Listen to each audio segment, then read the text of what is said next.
Bonjour à tous, bonjour les fans de foot et l'FPL, ravi de vous accueillir pour ce nouveau numéro du MAG des clubs, le MAG qui traite de votre actualité de dirigeant.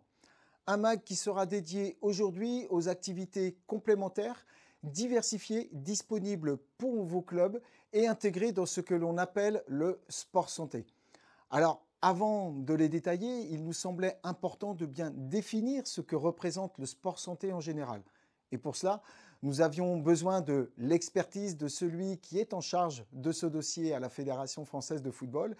Il est le chef de projet structuration et développement à la FFF. Nous avons le plaisir d'accueillir Kevin Morlighem.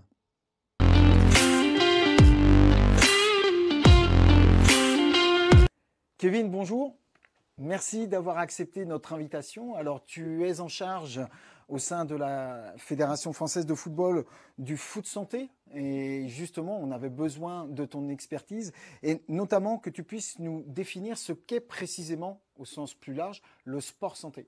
Bien sûr, merci beaucoup Laurent, merci de cette invitation. Heureux d'être ici pour pouvoir aborder ce sujet qui effectivement est un petit peu nouveau et mérite qu'on s'y attarde un petit peu. Donc, le sport santé, déjà, ça s'inscrit tout simplement dans une volonté gouvernementale qui est de mettre en mouvement l'ensemble de la population. Le football participe à ça avec le foot santé. Donc c'est ni plus ni moins que la déclinaison de ce programme pour faire en sorte que le football puisse intéresser tout le monde, même celles et ceux qui se sentent parfois éloignés d'une pratique peut-être un petit peu plus traditionnelle. Tu viens d'évoquer une déclinaison d'un certain programme. Alors justement, au sein de la Fédération française de football, il est promu certaines de ces activités. Est-ce que tu peux nous en dire quelques mots ? Bien sûr, bien sûr.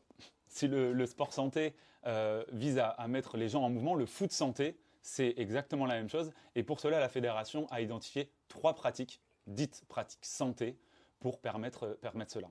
On parle évidemment du foot en marchant, on parle du fit foot, et on parle du golf foot.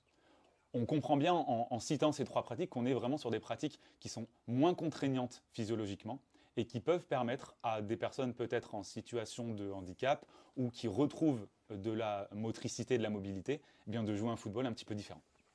Et vous avez mis justement pour participer au développement de ces pratiques, il me semble que vous avez mis une nouvelle licence, c'est bien cela ? Exactement, pour être cohérent avec justement cette volonté de promouvoir le football santé, depuis le tout début de la saison 2024-2025, les clubs ont la possibilité de délivrer une licence foot santé. D'accord. Donc cette licence foot santé, elle permet, comme je l'ai dit précédemment, aux détenteurs de pouvoir pratiquer à l'intérieur de leur club, sans de notion de confrontation, le football en marchant, le fit foot et le golf foot. Alors, foot santé, licence santé, il y a aussi la licence loisir. Comment les dirigeants qui nous regardent peuvent faire la différence et quelles sont les opportunités qui s'offrent à eux par rapport à ces 2 licences ? C'est une très très bonne question puisqu'effectivement la confusion est possible. On va très peu s'attarder sur la licence libre que tout le monde connaît, qui permet de jouer un football compétitif pour accéder au plus haut niveau départemental, peut-être régional, voire même national.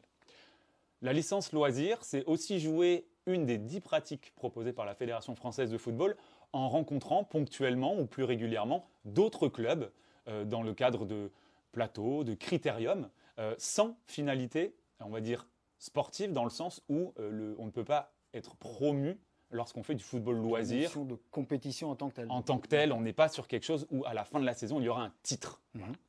Le football santé, c'est encore autre chose. Philosophiquement, c'est permettre à des pratiquants d'être licenciés au sein des clubs pour jouer, encore une fois, un football accessible autour des 3 pratiques, le foot en marchant spécifiquement, le fit foot et le golf foot, uniquement à l'intérieur de leur club, sans notion de confrontation. Alors, lorsqu'on dit ça, on se doute bien qu'on ne va pas aller intéresser le même type de public. On va peut-être être plus sur des personnes qui ont des pathologies, qui sortent de maisons sport santé, ou qui ont envie de se mettre à l'activité physique dans le cadre d'un club de football d'une manière différente qu'un licencié loisir ou un licencié libre en compétition. Ce sont des personnes qui vont avoir envie de se revenir dans le football, s'ils ont par ailleurs joué mais ont perdu de leur motricité, ou alors venir vraiment rentrer dans le monde du football avec une licence comme celle-ci.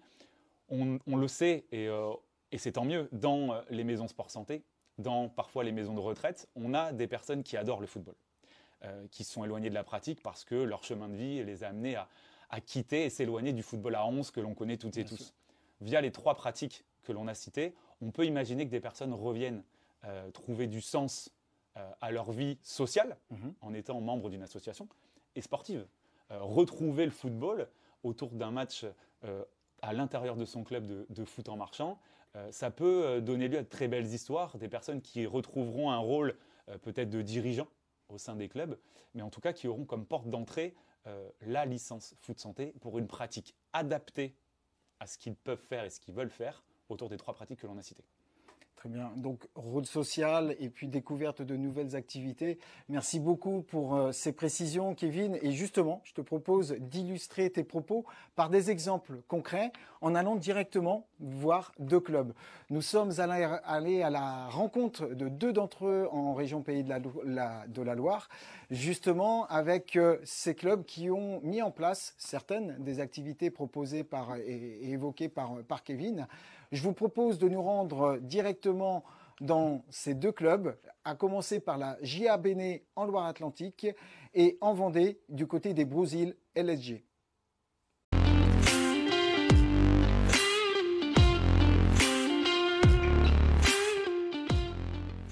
Donc je suis Guénola, je suis présidente du club de la JA Béné, club en Loire-Atlantique qui est composé de 293 licenciés aujourd'hui. Je suis également animatrice FitFoot dans ce même club depuis 4 ans. Bonjour, je suis Yves Rambaud, secrétaire du club des Brousilles, les loups sportifs de Grala. Les loups sportifs de Grala, c'est environ 300 licenciés.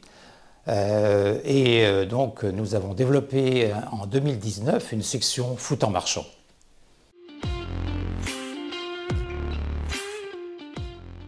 Donc nous avons mis en place le FitFoot dans un but bien précis, c'était de faire du club un club lieu de vie, de proposer une activité à un public différent de celui qu'on avait aujourd'hui, donc à des mamans de joueurs et à des femmes de joueurs. L'élément déclencheur, ça a été la création du terrain de foot synthétique intercommunal. Et puisqu'on avait cet outil, on s'est dit, enfin Caroline Retureau, la présidente de l'époque, s'est dit il faut le valoriser, il faut s'en servir. Et c'est l'occasion de démarrer le foot en marchant, puisque ça commençait un petit peu à partir dans certains clubs. On s'est dit il faut y aller, c'est le moment.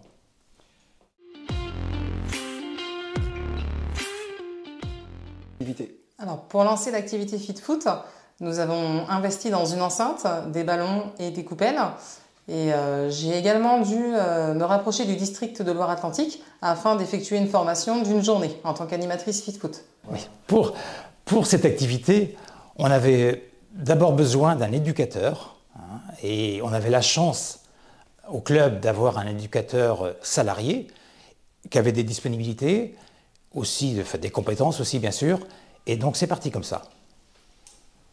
Et vous avez fait de la communication autour de cette activité? Alors il a fallu communiquer bien sûr, puisque on ne peut pas démarrer une section comme ça à zéro sans faire appel aux joueurs tout d'abord. Et on s'est appuyé sur les autres clubs, puisqu'on avait d'abord un terrain intercommunal, donc c'est aussi appuyé sur les clubs des communes qui étaient concernées par cette intercommunalité. Et donc petit à petit, on est parti avec 8, 10, 12 joueurs la première année, et pour arriver aujourd'hui à l'effectif de 32 joueurs pour cette saison.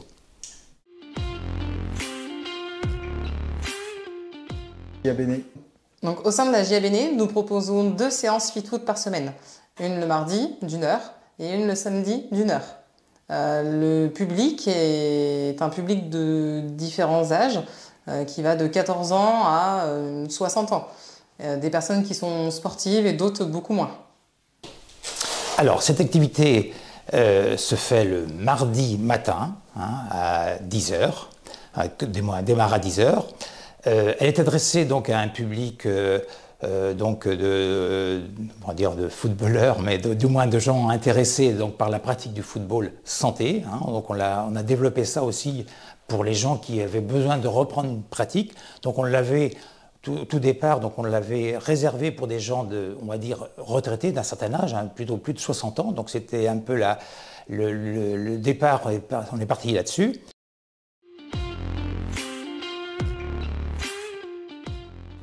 La mise en place du FitFoot a eu de nombreux bénéfices pour le club. notamment l'arrivée de femmes dans le bureau. Donc nous avons triplé l'effectif de dirigeantes en fait au sein du club. Alors, les gros avantages de l'activité, c'est d'abord de pratiquer du sport. Hein. Donc là, en l'occurrence, c'est du football parce que beaucoup d'entre nous ont pratiqué du football. Donc c'était, on va dire, une continuité. Donc on se remet au foot. On a plus de 60 ans. Hein.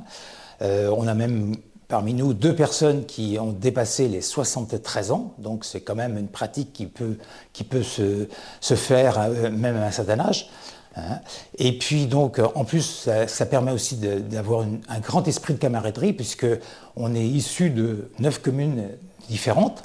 Hein. On s'est côtoyés sur les terrains de foot, on a tous été des adversaires et aujourd'hui on est plutôt des copains et c'est vraiment le grand bénéfice du foot à Marchand.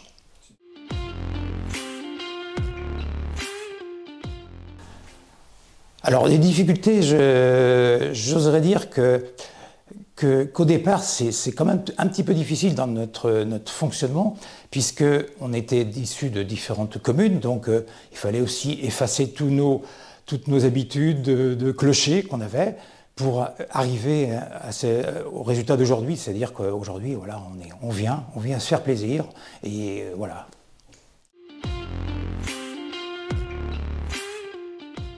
Le FitFoot aujourd'hui occupe une place importante dans notre projet club.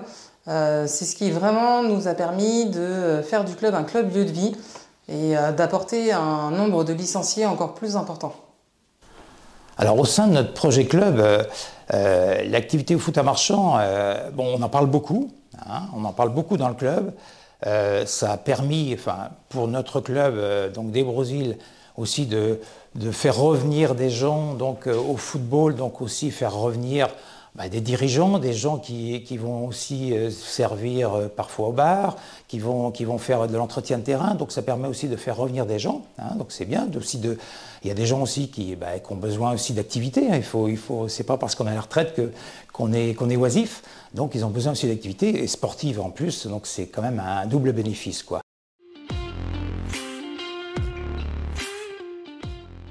Donc pendant les 5 premières années, donc jusqu'à la saison passée, on a fonctionné avec des licences loisirs. Hein. Et donc cette année, la Ligue nous a proposé la licence foot santé. Et on s'est posé la question, donc on s'est dit que c'était quand même une licence qui était très bien, très adaptée pour notre pratique à nous, hein, puisque on n'a pas de compétition, on ne fait pas de compétition, donc cette licence foot santé est beaucoup plus simple d'abord à mettre en place. Donc on a carrément toutes basculé nos licences en licence foot santé.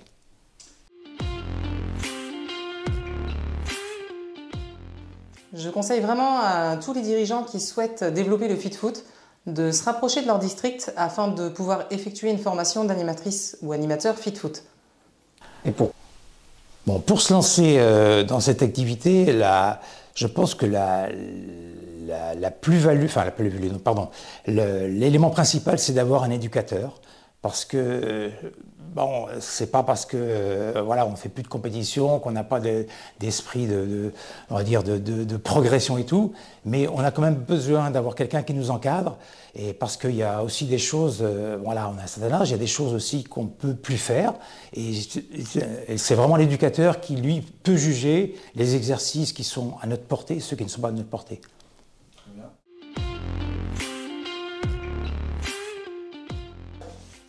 Si c'était à refaire, je referais exactement la même chose. Après 4 années de FitFoot, c'est vraiment une activité dynamique et qui n'apporte que des bénéfices.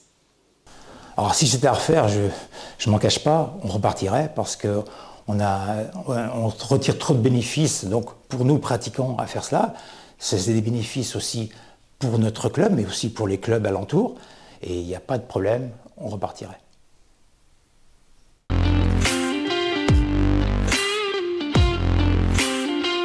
Voici de retour au sein du clubhouse de la Ligue. Encore une fois, un grand merci aux dirigeants de la JABN et des Grains des Brosils de nous avoir apporté leur témoignage quant au développement et à la mise en place de ces pratiques en lien avec le sport santé. Et dans ces infos du MAC des clubs, on tenait encore une fois à vous rappeler et ça a été précisé par nos différents dirigeants témoins, l'importance de la qualité de l'encadrement. Et pour vous y aider, vous rappelez qu'il existe des attestations fédérales qui sont à votre disposition, telles que vous les voyez apparaître à votre écran. Et vous pouvez, en quelques heures, former des personnes à ces différentes pratiques. Ces formations sont faites pour vous et ça vous permettra de sécuriser la pratique. Pour vous aider aussi et avoir un maximum de renseignements, il existe tout un réseau de conseillers techniques départementaux dédiés aux différentes nouvelles pratiques. Elles apparaissent, les différentes coordonnées apparaissent à votre écran. Dans tous les départements, vous avez un CTD DAP, comme on l'appelle. N'hésitez pas à les solliciter. Voilà, nous arrivons au terme de ce Mac des clubs dédié aux pratiques diversifiées, notamment celles en lien avec le foot santé.